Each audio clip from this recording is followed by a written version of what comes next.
नवरात्रि शक्ति का उत्सव, जिस दिन हम लोग माँ दुर्गा के 9 रूप के पूजा करते हैं। उनके हर रूप के साथ जुड़ी है कुछ अनसुनी कहानियां।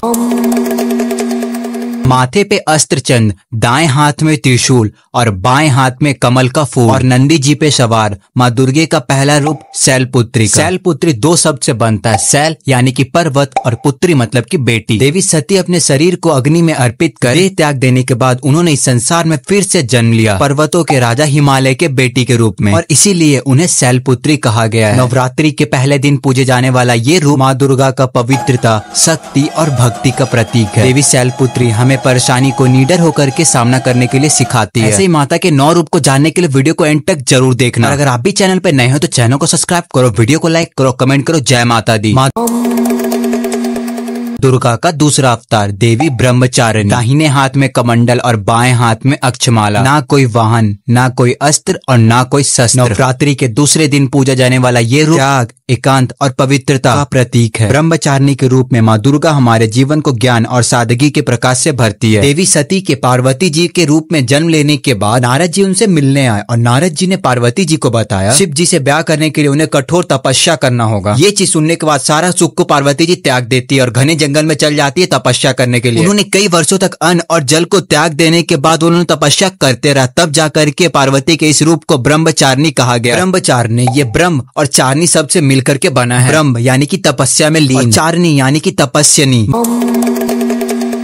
माथे पे सजी एक चंद्रमा समान बिंदी, 10 भुजाएं लिए एक बाघ पे सवार एक भयंकर रूप लिए माँ दुर्गा का तीसरा अवतार देवी चंद्रघंटा। देवी चंद्रघंटा यानी कि जिनके माथे पे एक चंद्रमा समान बिंदी है, जो कि एक घंटे के जैसे दिखती है। उनके चंद्रमा जैसे बिंदी दिव्यता और शांत स्वरूप के प्रतीक है। भगवान शिव जब पार्वती जी के द्वार पे बारात लेकर के आए, अघोर रूप और भूत प्रेतों के बारात देख करके सभी लोग डर गए। ये चीज देख करके पार्वती जी बहुत ही दुख हो जाती है। इस कारण उन्होंने एक प्रचंड रूप लिया देवी चंद्रघंटा के रूप में। वो इस रूप में आकर के शिव जी से प्रार्थना करती कि वो एक दूल्हे के रूप में सज करके बारात लेकर के आए। शिव जी ने पार्वती जी की बात को मान लिया और वो देवताओं लोगों को लेकर के आते हैं, पार्वती जी के महल में प्रवेश करते हैं। तब जाकर के माता पार्वती ने चंद्रघंटा के रूप में शिव जी के साथ विवाह किया। नवरात्रि के तीसरे दिन पूजे जाने वाला ये दिन हमारे जीवन में सुकून और सुरक्षा का प्रकाश भर देता है। दुर्गा माँ का चौथा अवतार देवी कुष्मांडा। नवरात्रि के चौथे दिन पूजे जाने वाले ये रूप जीवन में उजाला और उत्साह के प्रतीक होता है। ये देवी अपने भक्तों को डर से एकदम मुक्त कर देती है। कुष्मांडा ये 3 शब्द से मिलकर के बनता है। कु यानी कि छोटा, उष्मा यानी कि ऊर्जा और अंडा यानी कि ऐसा माना जाता है कि देवी कुष्मांडा इस संसार के पूरे रचना की है। जब दुनिया में कुछ भी नहीं था तो देवी अपने ऊर्जा से जीवन और रोशनी की शुरुआत की इस दुनिया में। कहते हैं माता कुष्मांडा के ऊर्जा से महालक्ष्मी, महाकाली और महासरस्वती का जन्म, और उसके बाद इन तीनों देवियों से ही ब्रह्मा, विष्णु और महेश का उत्पन्न हुए, जिन्होंने इस सृष्टि की रचना को आगे बढ़ाया। चेहरे पे एक सौम्य सी मुस्कान, उज्जवल अस्त्र भुजाएं लिए बाघ पर सवार देवी कुष्मांडा ने सारे सृष्टियों को एक बीज से उत्पन्न किया, और इनका ये रूप महाशक्ति के रूप में भी जाना जाता है। 4 भुजाएं, जिसमें से एक हाथ में भगवान कार्तिकेय, 2 हाथों में कमल का फूल और शेर पे सवार, चौथे हाथों से ममता और अपने भक्तों पे स्नेह बरसाती हुई दुर्गा माँ का 5वां अवतार देवी स्कंद माता। स्कंद का अर्थ होता है स्कंद यानी कि कार्तिकेय की माँ। शिव जी और पार्वती जी के विवाह के बाद उनके मिलन से एक ताकतवर बीज का जन्म होता है, जिसकी रक्षा के काम स्वयं डायरेक्ट अग्निदेव को दिया गया। बीज की ऊर्जा इतनी तेज थी कि अग्निदेव भी उसे सहन नहीं कर पाए। उस बीज को देवी गंगा को सौंप दिया गया। उस बीज से स्कंद यानी कि कार्तिकेय का जन्म हुआ, जो कि स्कंद माता के पुत्र होने के साथ देवताओं के सेनापति भी थे। स्कंद माता और भगवान कार्तिकेय का पूजा एक साथ ही होता है। देवी स्कंद माता परिवार के महान भावना के प्रतीक है। नवरात्रि के 5वें दिन पूजे जाने वाले इस अवतार से हमारा जीवन प्रेम और सुरक्षा से संपूर्ण हो जाता है।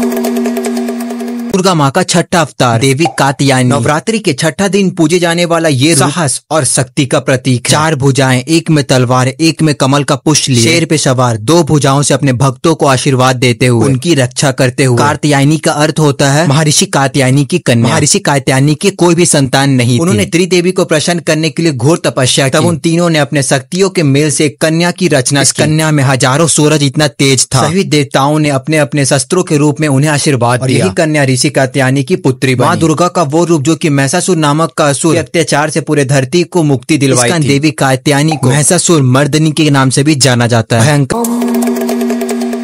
सी काली रौद्र रूप, रात सी काली त्वचा, 3 चमकती हुई आंखें, मुंह से निकलती हुई ज्वाला, एक हाथ में वज्र और दूसरे हाथ में तलवार। दुर्गा माँ का 7वां अवतार देवी कालरात्रि। कालरात्रि का अर्थ होता है अंधकार और बुराई को मिटाने वाला। एक बार जब पूरा देवलोक असुरों के अत्याचारों से परेशान हो चुका था, तब इंद्रदेव शिव जी और पार्वती जी से मदद मांगने के लिए कैलाश पर्वत पहुंचे। माता पार्वती उनके मदद करने के लिए अपने प्रचंड रूप देवी कालरात्रि के रूप में आकर के युद्ध के मैदान में जा पहुंची। देवी कालरात्रि चंडमुंड जैसे असुरों का आधार किया। उसके बाद उनका सामना हुआ असुर रक्त बीज से। इसके खून के हर एक बूंद जब भी जमीन पे गिरती तो एक नए रक्त बीज का जन्म होती। ये चीज देख करके देवी का क्रोध बहुत ही ज्यादा बढ़ गया। उन्होंने अपने तलवार से उसके ऊपर वार करना शुरू कर दिया। उसके खून धरती से गिरने से पहले ही उन्होंने पी लिया। उसके बाद ही रक्त बीज का विनाश हुआ। नवरात्रि के 7वें दिन पूजे जाने वाले माता का ये रूप हमारे जीवन में अंधेरे से प्रकाश की ओर जाने का मार्ग प्रदर्शन करता है।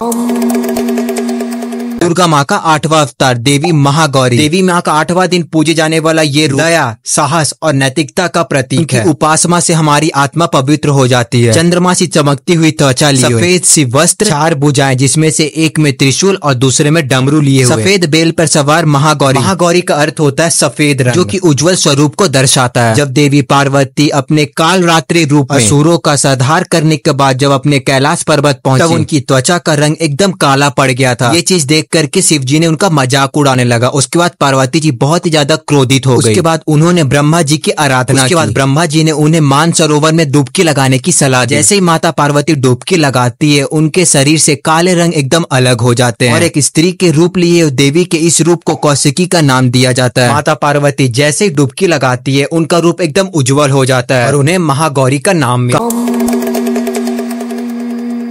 कमल पे विराजमान, एक भुजा में गदा और एक भुजा में चक्र, एक में कमल का फूल और एक में शंख, शेर पे सवार माँ दुर्गा का अंतिम और 9वां अवतार देवी सिद्धिदात्री। सिद्धिदात्री का अर्थ होता है सिद्धि, यानी कि आध्यात्मिक शक्ति प्रदान करने वाली। समय की शुरुआत में जब महाशक्ति अपने ऊर्जा से संसार की रचना की थी, तब उन्होंने 3 देवियों को जन्म दिया था। उस समय बाद त्रिदेव फिर से देवी माँ के पास जा पहुंचे। उनके सामने पूर्णता पाने की इच्छा जताई। बिना श्री शक्ति की संसार की रचना एकदम भी संभव नहीं था। तब देवी महाशक्ति ने देवी सिद्धिदात्री की रचना। देवी सिद्धिदात्री ने त्रिदेव 10 सिद्धियों का आशीर्वाद भी दिया। बाद देवी सिद्धिदात्री और भगवान शिव का अद्भुत संगम हुआ, जिसे आज हम अर्धनारीश्वर के रूप में हम जानते हैं। नवरात्रि के आखिरी दिन और 9वें दिन पूजे जाने वाला ये रूप सिद्धि और आध्यात्मिकता के ज्ञान के प्रतीक होता है। इसी प्रकार नवरात्रि के 9 दिन का संपन्न होता है। आपको हमारी ये वीडियो कैसे लगी हमें कमेंट करके जरूर बताना। अगर पसंद आए तो ऐसे वीडियो के मेरे चैनल को सब्सक्राइब कर दो, लाइक करना मत भूलना, शेयर करना तो बिल्कुल भी मत भूलना।